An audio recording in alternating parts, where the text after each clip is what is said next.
Here.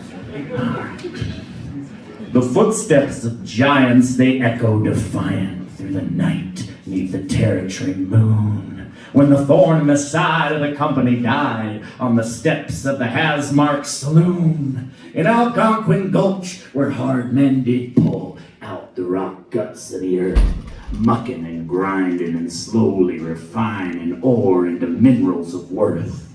89 men and the stamps numbered 10 and 10 more by the end of the summer. An army of titans that churned through the night to the beat of a ravenous drummer. The Philadelphians craved the wealth that these brave grub stakers dug from the mountain. Silver and lead lined the pockets of men in faraway houses a-counting. While a miner, a slave beneath earth, had a craving for a drink when he come above ground.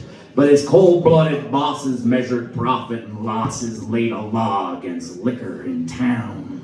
So the sharp eyes of Jim Party did frown on Bill Hardy for defying his company orders and building a cabin for drinking and havering miners and Chinaman boarders. Party did think when men took to drink, they lost their ambitions to work. So with spite in his sights on that hot August night, he hunted down Yandle the jerk. Now, if smarts were a candle, bitter Jack Yandle was living his life in the dark.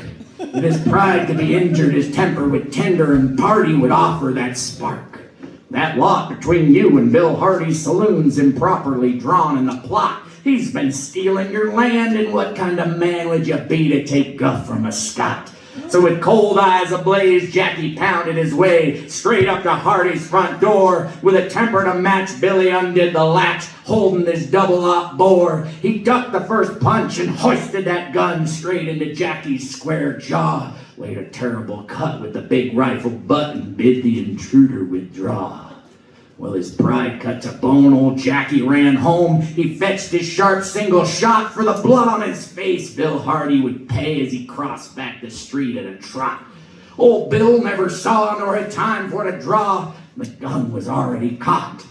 Straight through the heart and the wall of the bar, while the missile and barmen were dropped. The old stamps kept their roll as his body grew cold, and Jack was shackled and chained. All the men at the camp could guess at the plan, but they all refused to name names.